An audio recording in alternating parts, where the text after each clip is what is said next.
Welcome back to Old School Sports and our Out of the Park Baseball 24 playthrough of the Buffalo Wings. We have just concluded our second season as the GM slash manager of the expansion Buffalo Wings. We were 71 and 91 a year ago. So the 72 and 90 record this past season did represent improvement, but was not nearly the improvement that we had been hoping for. You can see my reputation is poor at this point.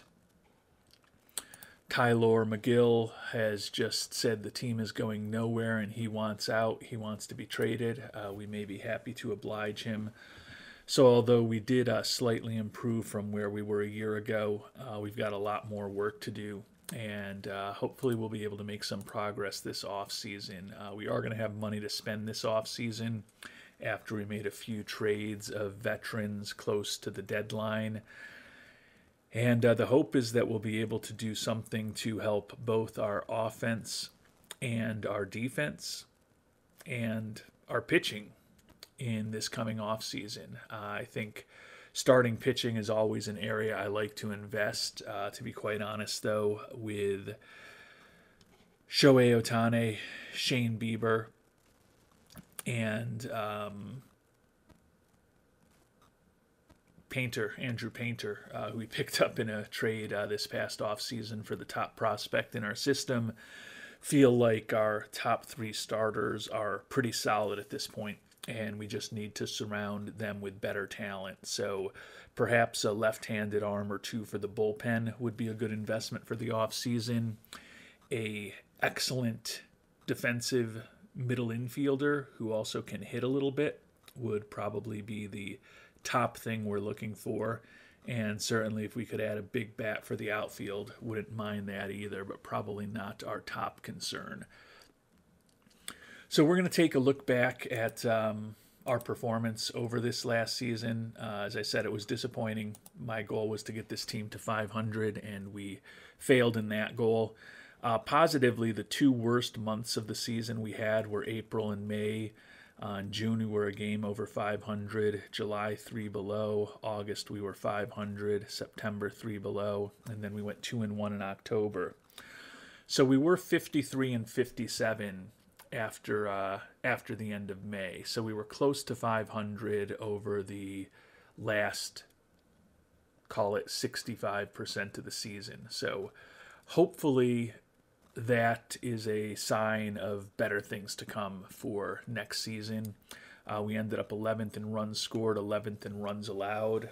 So we weren't horrible in either category, but we were not even mediocre or average in either category, kind of borderline bottom third of the league in both of those categories. And certainly need to get at least one of those categories up into the top half next year to have a chance at getting to 500 and then hopefully contending for a wild card spot in the not so distant future. Taking a look at our pitching staff, one thing we can say is that our starting rotation was healthy. Shohei Ohtani, brought him on board as the big free agent acquisition last offseason. He ended up winning his final start of the year to get to 13 and 13, tied for the National League lead with 35 games started. The positives: struck out over 200 batters, had a 270 SIERA, a WAR of close to 4, and an 85 FIP minus. The negatives are the 500 record, the WHIP increased by 12 basis points to 1.24. The ERA ballooned to 4.04. Quality start percentage down to 40%. Obviously, he's a big commitment for us for years to come. Paid him $44 this past year. That number will be coming down in subsequent seasons with the way we structured the contract to hopefully give us a little more capacity to keep arbitration-eligible players who start making more in the coming seasons, as well as add free agents. But still going to be a big salary for the next few seasons, and hopefully we'll get a better performance out of him going forward. Andrew Painter mentioned that we picked him up in a trade for the top prospect in our system, Andres Medina. tied with his teammate for the league lead with 35 games started. 11-15 record, 4.57 ERA, 2.5 WAR. We did end up signing him about a month and a half, 2 months ago to a contract extension, 8 years, $100 million. Bought out his last 2 arbitration years and then 5 or 6 free agency years, depending on whether we exercise that team option. I would hope that a $10 million team option on Andrew Painter for his age 32 season ends up being a great asset for the Wings, but there's no guarantees on that front. But clearly we've made a significant commitment to him. Shane Bieber is a guy who we brought in on an option-filled contract. All he did was go 10-6 with a league best 2.65 ERA, a WAR of over 3 for us. We gave him a front-loaded contract, paid him $16 this year. Our goal was to see whether he could be an effective 5-inning starter, and he certainly was. So certainly plan on exercising that team option for next season. And if he performs anywhere close to the way he performed this year, we'll exercise the team option the season after that as well. Sean Sullivan, the lefty who was our number 4 starter, guy that we picked in the second round out of Wake Forest in 2024, our second draft with Buffalo, had a nice rookie year for us last year, 11-11 with a 3.66 ERA. This year was kind of rough, 7-15 with a 5.85 ERA. Interestingly, though, his Sierras both seasons were actually pretty similar, but his BABIP went up by almost 40 points, influencing his WHIP to be higher, and his walk-to-strikeout ratio was a little worse this year than last year. Only 18% of his starts were quality starts, but that's actually better than where he was his rookie season when he was, in both cases, really kind of struggling to average 5 innings. You can see 167 innings over 34 starts last year, 149 and a third innings over 33 starts this year. So guy who struggles to go 5 innings, look at the profile, and we think he can be a back end of the rotation pitcher, but I'm going to need more out of him next season than we got this season. And then Brandon Williamson ended up being kind of a revelation. Started the season in our bullpen after Tyler McGill was horrible over his first 6 starts. We put Williamson into the rotation. He ended up starting 20 games for us. On the year, 11-4, 3.56 ERA, 117 strikeouts, and 121 and a third innings pitched. So he did a very nice job for us out of the bullpen this year. And certainly our top 3 are set with Ohtani, Painter, and Bieber. Would think that Sullivan and or Williamson will end up being our 4 and 5 starters next year. As you can see, with those 2 guys in the rotation, we only have 1 lefty in the bullpen. So we need to add a left-handed arm for the bullpen. As I mentioned, if we do end up somehow adding a higher-end starter, certainly could see one of those arms moving to the bullpen. Our third lefty on the team is our closer, Javi Atencio. 2-8 record, did save 30 games for us. 3.90 ERA over 57 2/3 innings pitched. His Sierra, though, almost doubled from a year ago to 3.52 from 1.91. Although his BABIP this year was actually lower, and his batting average against still pretty impressive. Not a perfect closer. Would love someone with a little better movement and control on his pitches. Did give up 8 homers in 57 2/3 innings. If we can get to the point where he's a lefty arm out of our bullpen rather than a closer, that probably means we've made some progress with the bullpen. Emerson Talavera did a great job for us. We picked him up in a trade with the White Sox when we traded away Romash Tasuku Nakajima, who was a free agent we signed last offseason. He ended up, Nakajima, while we're talking about it, being better with the White Sox than he was with us. He was brutal with us. He was respectable with the White Sox, 263 average, 10 homers, and 240 at-bats. He continued to walk, strikes out a crazy amount, 219 strikeouts on the year, but he was at least a productive player for the White Sox. But back to Talavera, Still happy to have him on board and not have the $11 million commitment to Nakajima next year. All Talavera did with us was put up a 117 ERA over 38 and a third innings pitched, allowed just 22 hits. Probably not going to be that good going forward. He only allowed a 200 BABIP, and his ERA of 3.46 indicates he probably got somewhat lucky to have that low BABIP and that low batting average against. But look at his profile and think he could be a important arm out of our bullpen for the next few seasons. Cam Wynn is a guy that we brought up towards the end of the season, a September call-up for a second straight year. Was not great. He did strike out 18 batters over 11 innings, but gave up a couple of home runs, had a 5.73 ERA, 0-2 record for us. He is definitely going to be in the mix for a spot in the bullpen next year, though, because he'll be making somewhat less than some of these other players that we're going to be talking about. Bryce Miller, respectable year out of the pen, 3-4 record, saved a couple games, 3.89 ERA for us, 3.77 SIERA. His WAR was a little below average. He did give up 13 home runs in 78 and 2/3 innings. Hopefully that'll be better if he comes back with us next year. But Miller, along with Burrows and Bauman, are guys who are starting to make some decent money in arbitration next year. Probably not going to have them all back.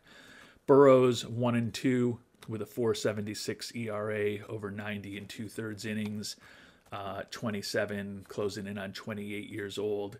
Pretty generic right-handed reliever at this point. Mike Bauman, a little older than those other two guys, 32 years old. Also going to be making more money in arbitration next year. 4-1 record with a 2.40 ERA, more than a strikeout per inning over 90 innings pitched. Probably had the best year of these three guys, but with the fact that they're all going to be making pretty decent money next year, hard to see a scenario where all three of them are going to be back. I don't know that we need three middle relievers, right-handers, making $4, $5, $6 million a year. Tylor Megill, as we talked about, wants out after a brutal year. We might not mind him leaving. 1-11 record with a 8.50 ERA over 65 and 2/3 innings pitched, almost a win below replacement. We do have him on a pretty reasonable contract, $1.7 million next year, followed by a team option for a guy who still looks like a potential fifth starter, but it may just be time for something else for him and something else for us. Misael Tamares, a right-handed long reliever, 4-2 with a 3.58 ERA. Does have really nice stuff, an incredible slider, an excellent changeup. Struck out 98 batters over 83 innings. The second straight year where his strikeouts per 9 were in not a stratospheric level, but a pretty impressive level. His SIERA was 2.54. He is headed to arbitration, $3.2 million. But I honestly think at his age and with his stuff, probably more likely to be paying him $3.2 million than Miller, Burrows, or Bauman, 4.5, 5, the type of numbers they're going to be looking at. And then last but not least, Raylan Perez, another right-hander out of the bullpen. Pretty generic reliever, 4.34 ERA, more than a strikeout per inning. The 3.51 SIERA, not bad. Kind of a down year for him compared to the year before. But he is still a guy who's going to be making the major league minimum next year. Would certainly expect that we will have him back. Love that he's got well above average movement on his pitches and extreme ground ball tendencies. He allowed just 5 homers this year in 74 and 2/3 innings pitched. So from that perspective, he has been a productive pitcher for our Buffalo Wings.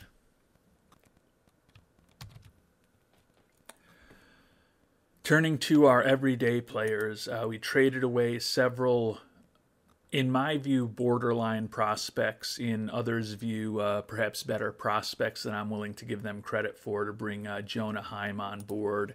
He's a guy who's making $16.6 million, but between the Pirates and the Rangers, they're keeping 75% of his salary. So we're paying him just a little over $4 million next year. he did a really nice job after he came over to us from Pittsburgh. Hit 291 with 7 homers and 175 at-bats. WAR of over 2, largely thanks to his great catcher defensive ability. He will be back as our starting catcher next year. Probably not a long-term solution since he'll be turning 33 next season, but don't have to worry about catcher, at least starting catcher next year. Israel Pineda, our backup, after a real good offensive year last year, batted almost 100 points lower this year. Still some pop in his bat with 6 homers in 142 at-bats, but was a negative WAR player driven by the awful offense and pretty mediocre catcher ability. He is a guy who's part of our organization now after we picked him up in the Rule 5 draft a couple years ago. He's in his last option year this year, so he's certainly going to be in the mix for our backup catcher spot next year, but no guarantee that he will get it. May look to bring on someone who's a little more solid defensively to help our pitching staff out. Vance Honeycutt is a guy listed as the number 47 prospect in baseball. Finally brought him up this year. He was a monster in AAA, hitting .332 with 23 homers and 274 at-bats. And he carried a lot of that over at the major league level, hitting .276 with 16 homers and 323 at-bats, 130 OPS plus, 2.2 WAR. A guy who can play first base or corner outfield for us. Right now, I think we've got a little bit of a bigger need at first base for that right-handed bat. But ultimately, depending on what we do in the offseason, could end up as a corner outfielder for us for the next several seasons. Also, like his speed, was 22 for 25 on the base paths at the major league level. Tommy Troy is a guy that we picked up in a trade when we moved on from the veterans. Split time for us between AAA Albany and the majors in Buffalo. Hit incredible at both stops, 419 in AAA and 349 at Buffalo, but really in a utility infielder role most of the time. That is likely to be where he plays for us next season, and he is a guy with a couple option years left, so he could certainly end up down in AAA at some point as well. Third baseman Nolan Jones, kind of a part-time player for us this year at age 29. Is our captain personality and the only one that we have after we traded away catcher Christian Vasquez following our acquisition of Heim. Not as good offensively this year. Batting average dropped 20 points and a lot less power with his home runs dipping by 9 this year. Ended up with a OPS plus and a WRC plus, both in the low 80s, and negative WAR. Right now, as our only captain personality, he's going to make the team next year as a 24th, 25th, 26th kind of man. Clearly, if we're able to pick up a better player who's a captain personality through free agency or the trade market this offseason, Nolan Jones' roster spot could absolutely be in jeopardy. Deshaun Seifu, number 36 prospect in baseball, the number 1 overall pick in the draft last year.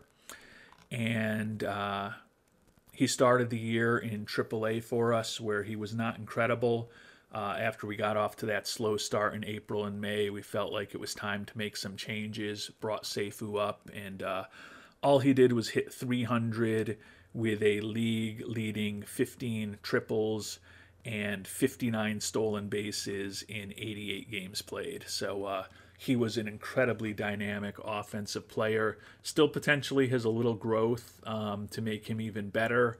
Love the durability that he should be out there most seasons, 150-plus games for us. Not a perfect defensive player by any means. We played him a lot at second this year, a little bit at short and third. I do tend to think third is probably the position we'd prefer to have him at if we're able to improve our middle infield, as I talked about this year, and maybe bring on a guy who's a really good middle infielder with a decent bat that would allow Seifu to potentially move to third base full time, which hopefully will help shore up our infield defense a bit. But players who meet that description that I'm looking for are not necessarily going to be cheap or readily available. So we will see what the roster looks like.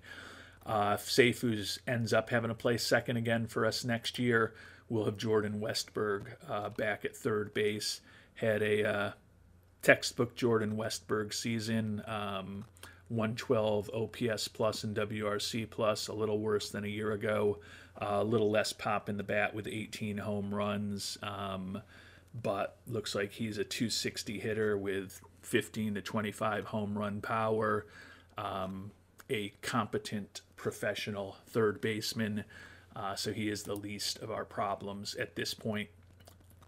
Kevin Made, our starting shortstop, is potentially becoming a bit of an issue. Had a couple stints on the IL this year, and he's now fragile as far as his injury proneness.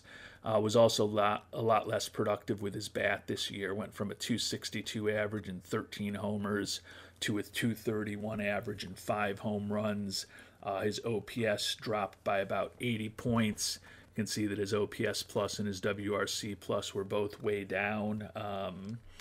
In a perfect world, would love our shortstop to have better range than Made has. At times it shows at 65, but this is the latest scouting report, so the latest and greatest following the injury is that it's just a 60. Taking a look at his fielding at shortstop for us this past year, his zone rating was fine, a little bit above average, but his defensive efficiency a bit below average. Certainly would love better defense at shortstop, but beggars can't be choosers at this point. But clearly in a perfect world, Made would be a second baseman for us. Seifu would be a third baseman, but at least from a defensive perspective in a perfect world. So what that really means is we need a stud shortstop who's great defensively with a little bit of a bat. But as I've said, those things are not necessarily easy to find. Diego Velasquez, a guy that we picked in the expansion draft a couple years ago, split the year between Albany and Buffalo, got some playing time when Made was injured, hit 222 at the major league level, respectable utility infielder. Question whether he's ever going to have the bat to stay in the major leagues consistently, though. Turning to our outfielders, last year's National League Rookie of the Year, Loydel Chappelle, had a pretty dramatic fall from grace. Ended up splitting the year between AAA and the majors, hit just 216 with 3 homers in 241 at-bats at the major league level. At this point, he's looking like a 4th or 5th outfielder for us potentially down the line, and he may even struggle to make the roster next year, depending on who, if anyone, we're able to bring on board. Johnny DeLuca is a guy we picked up in a trade with the Dodgers last offseason. Ended up being a 4th or 5th outfielder for us. Hit just 215 with 3 homers and 200 at-bats. We like his defensive versatility, and with that 65 range, he's our backup center fielder. Similar to Chappelle, he's going to be struggling to make the roster as a backup outfielder most likely next year. Nick York is a guy who split the year between AAA Albany and the majors. We brought him up after we decided to send Chappelle down. And after hitting 292 for us last year, York hit 287 this year, 5 homers and 101 at-bats. He has been a productive offensive player. He is not particularly good defensively in the outfield, not particularly good defensively in the infield. He's a first base / DH / left field type. But with the fact that he has at least proven to be a competent major league hitter each of the last 2 years, probably has a bit of a leg up on both Chappelle and DeLuca to earn a roster spot next season. Miguel Blaze is a Rule 5 draft pick from last year that worked out pretty well for us.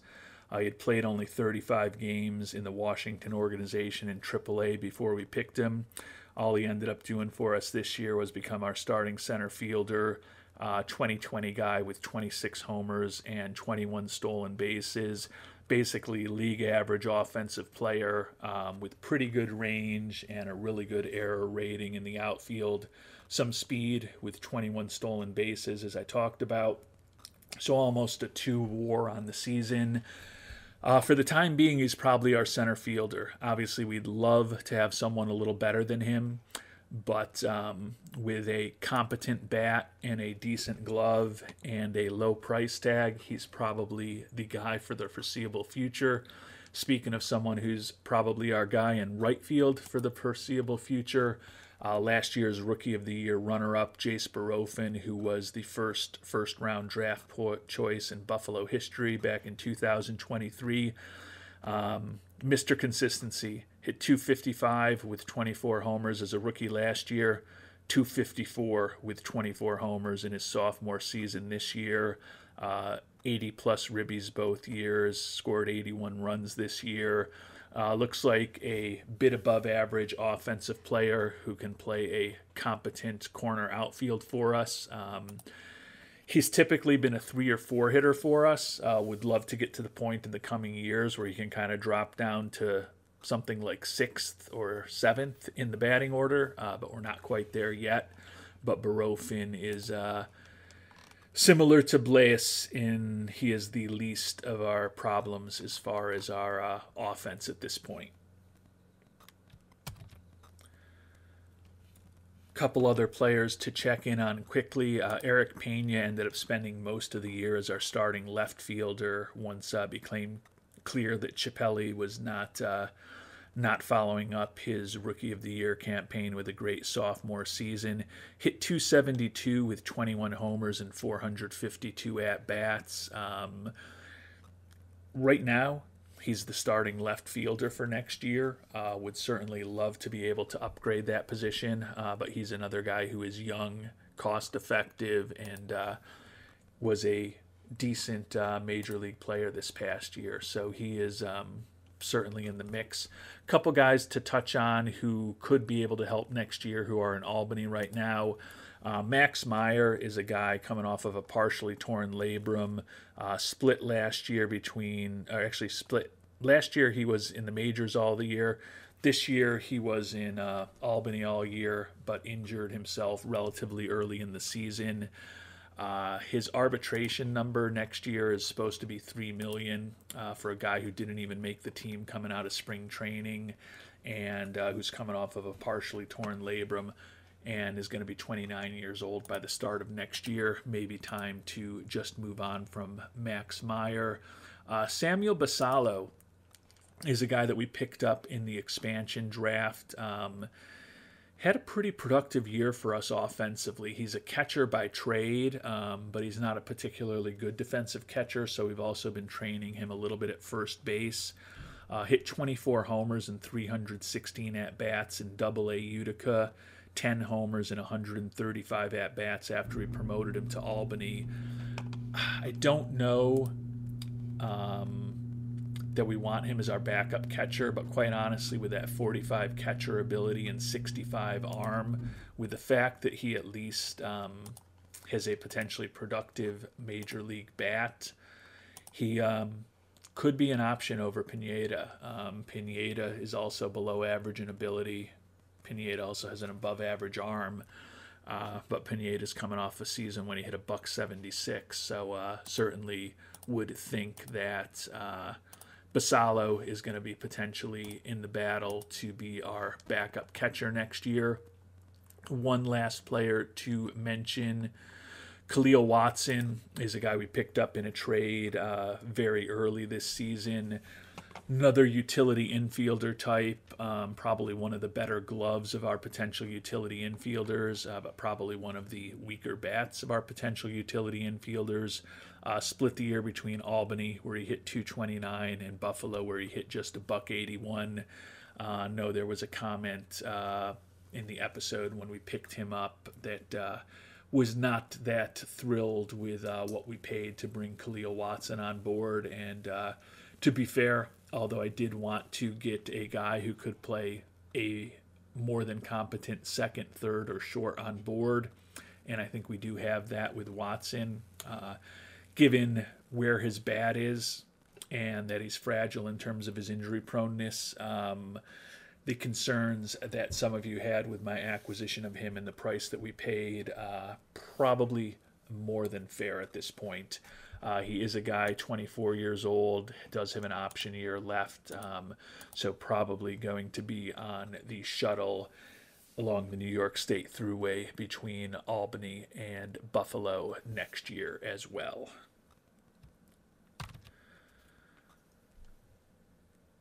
So turning to the playoffs, the Mets, the top seed in all of baseball, one of 200-win teams. The other 100-win team was our common NL East opponent, the Atlanta Braves, who, despite having the second best record in baseball, are going to have to play a wild card series. The Dodgers, the White Sox, and the Guardians are your other division winners with home field advantage as the 2027 playoffs get underway.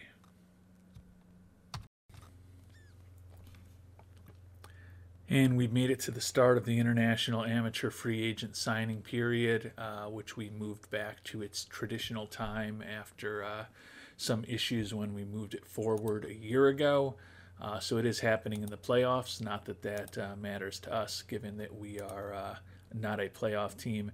Kind of an interesting path here, though. The Guardians, the White Sox, and the Mets were all picked off in the divisional series. So the only division winner that is left in the playoffs is the Dodgers, and they are already down to the Nationals 1-0. The Astros and the Baltimore Orioles are going to be fighting it out to represent the American League in the World Series.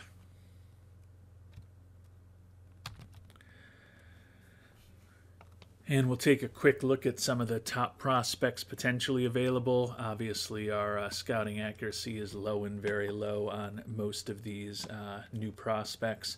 Juan Ayala, first baseman out of the Dominican Republic. Looks like he could potentially have an interesting bat, like the durability. His defensive ratings are, I believe, as low as I've ever seen. And his speed ratings are pretty close to as low as I've ever seen, too. Also don't love the low work ethic. We'll continue scouting him because he's clearly one of the top players available, at least in terms of our initial assessment. Hard to imagine that's a guy that we're going to spend a lot of money pursuing, though. Humberto Duque, another first baseman. He is certainly, in terms of his ratings, an interesting prospect.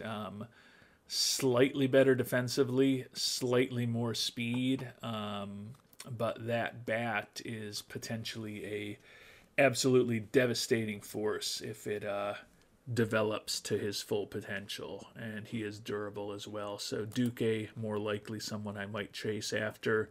Sergio Merez, another 16-year-old out of the Dominican, pretty interesting batting profile.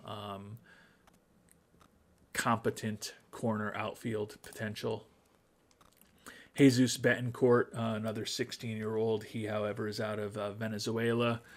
Another guy with no speed, no defensive ability, but a potentially somewhat interesting bat. Jorge Meza, a catcher out of the Dominican. Could this be our new Andres Medina? Probably not quite, because the catcher ability is only average. But a catcher who potentially is well above average in contact and home run power and avoiding strikeouts, still a potentially interesting asset. We'll certainly see what we think of him as we get more and more scouting reports in the coming months. Third baseman Luis Trocaro. He's got a nice arm. I'll say that about him defensively. Looks like he could be a potentially competent major league hitter. Shortstop Julio Miramontes, another guy who could have a competent major league bat. The range is potentially interesting. Don't love the error rating. Probably a third baseman at the major league level, but has enough of a bat to certainly think about him. And then Frank Salayandia, another 16-year-old Dominican player. Looks like a potentially average-ish major league bat. Don't love the low work ethic and intelligence. So it doesn't seem like an incredibly top-heavy potential class of international amateur free agents.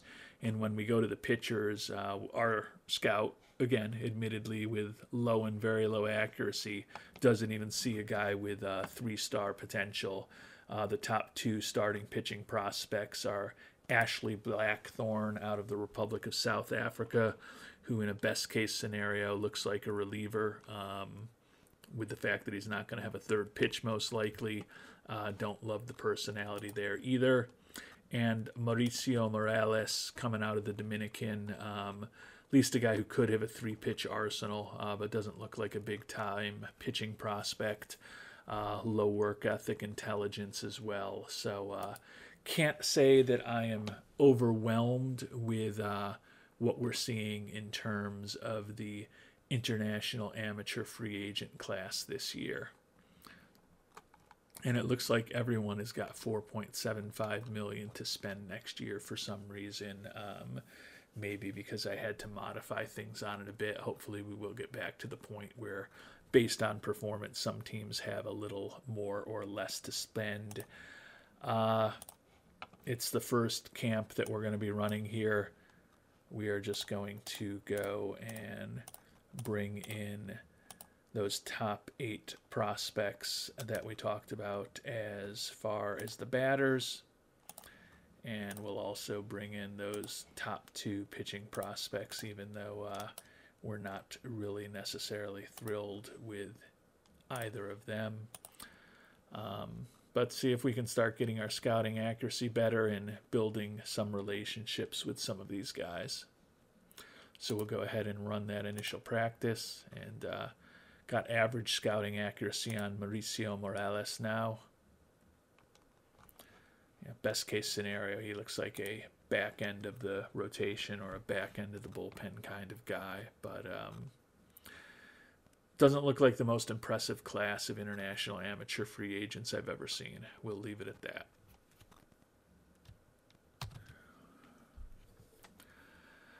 And the League Championship Series were both routes. The Orioles took out the Astros, sweeping them in 4 games, and Washington beat the Dodgers 4-1. Looks like somehow the fact that I had changed the name to the LCS has been removed, so we'll go back and try to fix that after the year. It is weird how some of this stuff just seems to drop off no matter what you do in the settings from time to time. So going to be an interesting playoff series. The Orioles were 87-75, and they are going to be going up against an 87-75 Washington Nationals team. So we have a series between a couple of teams in that Virginia, Maryland, D.C. area. The Nationals going up against the Orioles to determine who the 2027 World Series champion is. And in an epic 7-game World Series, the Orioles beat their rivals, the Nationals, 4-3, 1-0 in Game 7. So an incredible series. Gleyber Torres was the series MVP. The Orioles score 1 run in the bottom of the 6th to win the championship. Looks like Tyler Soderstrom with a solo home run in the 6th to account for all the runs. So quite a World Series, and the Baltimore Orioles are your 2027 fictional World Series champions.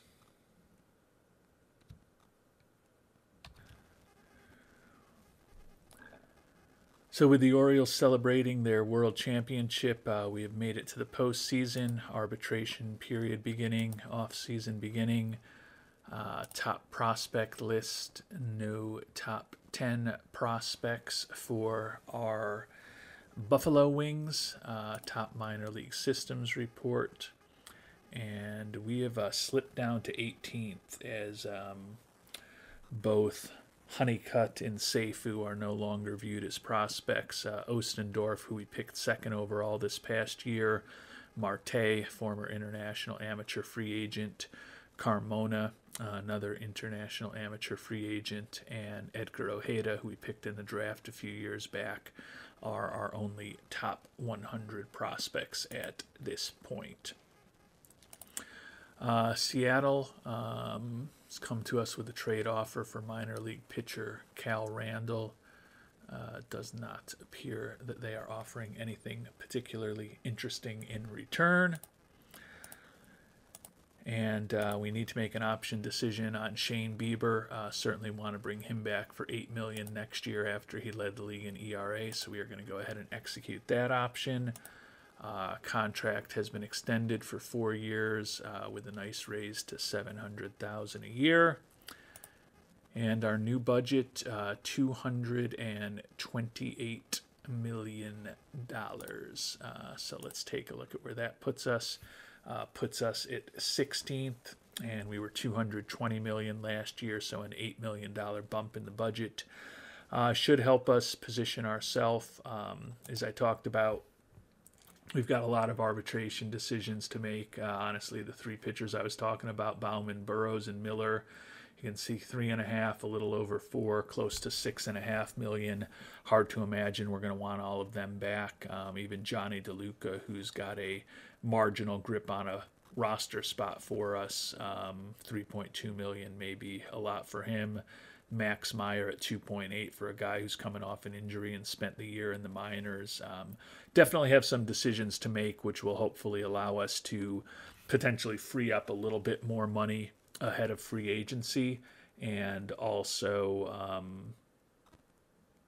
optimize the amount of money that we're spending on players who are actually going to be on our roster. So we will dig deep into the arbitration eligible players, and you can see the list of all of them right here in our next episode. Don't have any pending free agents, so there's no chance of me being able to make a perhaps ill-informed or poorly timed qualifying offer to anyone this offseason. We've also got a fair amount of minor league free agents potentially that we'll need to think about. So a lot of work to do there. But before I finish up the episode, just want to revisit a few of the minor league players in other systems that are players we've either traded away or thought about picking up and went different ways in previous drafts or had the opportunity to trade for. I know some of you like to know where these guys have gone with their careers, so I'm going to drop in on a handful of players right now and let you know what's going on with some names that are a bit of blasts from our past episodes.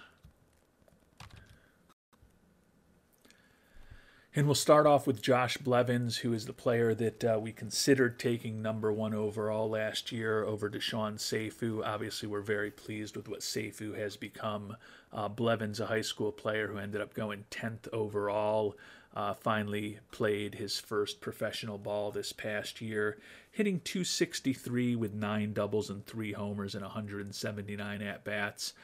Certainly a respectable performance. Would think that he could very well be in A-ball with the Angels organization next year. Roman Maples is a guy that we considered taking 2nd overall this year. We ended up going with the young pitcher Ali Ostendorf, who is the top prospect in our system. Maples, in his first professional action this year, hit just a .171 and 70 at-bats in the Royals organization. Certainly still has a profile, according to our scout, where he should end up being a pretty productive major leaguer, but obviously not off to a rousing start in rookie ball at the age of 18 this past season.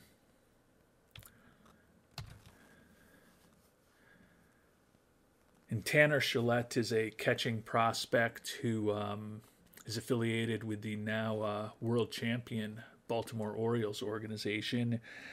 We had an opportunity to pick him up in a trade for the top prospect in our system at the time, Andres Medina, who was another catching prospect. Didn't pull the trigger. We had hopes for Medina at that point, and don't love the below average catcher ability for a starting catcher that Gillette has.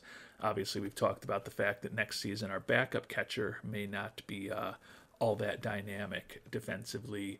But Gillette certainly is developing and looking like he's going to become a pretty good offensive player. He's viewed as the number 11 prospect in baseball. Split this past year between AA and AAA. Absolutely monster year in AA with 47 homers, 108 ribbies, and a 304 batting average in just 339 at-bats. Did struggle a bit at AAA, which for a 24-year-old is probably not optimal, although he was 23 when he was up at the end of the season. 216 with a couple homers and 88 at-bats. But certainly with that hitting profile, the expectation is he should be a pretty dynamic offensive player.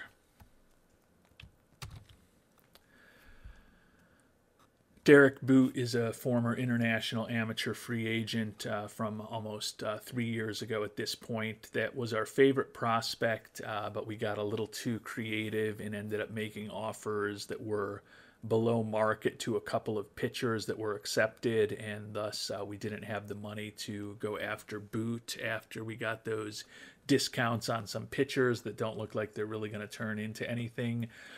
Boot at this point is considered the number 13 prospect in baseball. But honestly, he hasn't been great in rookie ball the last 2 years. Hit a .174 a year ago, hit .219 this year. He did have 14 homers in his 160 at-bats. Certainly looks like his home run power and his eye could definitely be well above average for the majors if he continues to develop. But he's almost 21 years old at this point. Would assume that he's going to be in A-ball for the Cubs organization next year.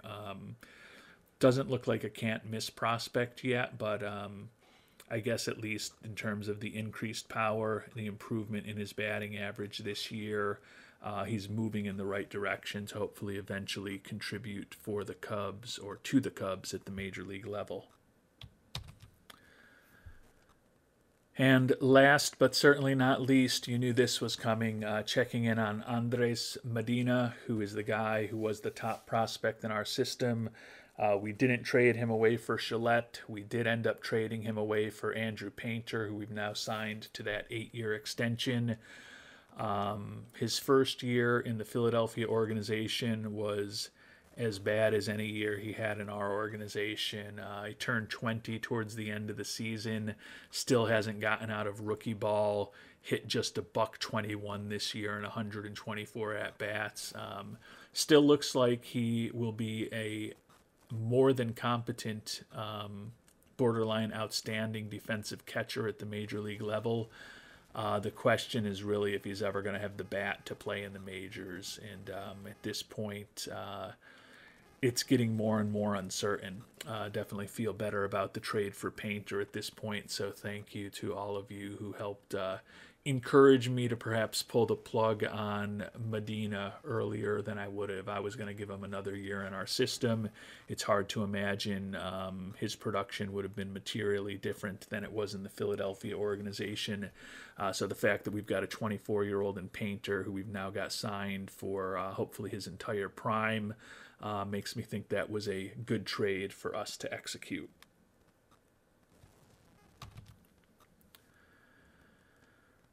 And with that, we will call it an episode. We've got some money to spend this off season. Hopefully we'll have even more money to spend after we move on by either not making arbitration offers to players or hopefully more productively trading away some players for assets that we don't want to make arbitration offers to.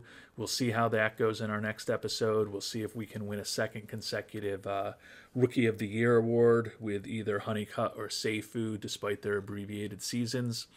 We'll see where the rest of the awards go, and we'll take a look at the potential free agents who are going to be available because we definitely need to make some improvements to this Buffalo Wings team this coming off season. Got to get to 500 next year. That is the goal, and we cannot fail at it. And we'll find out what type of progress we start making in terms of team building in our next episode. Until then, thanks so much for watching. and hope you have a great day.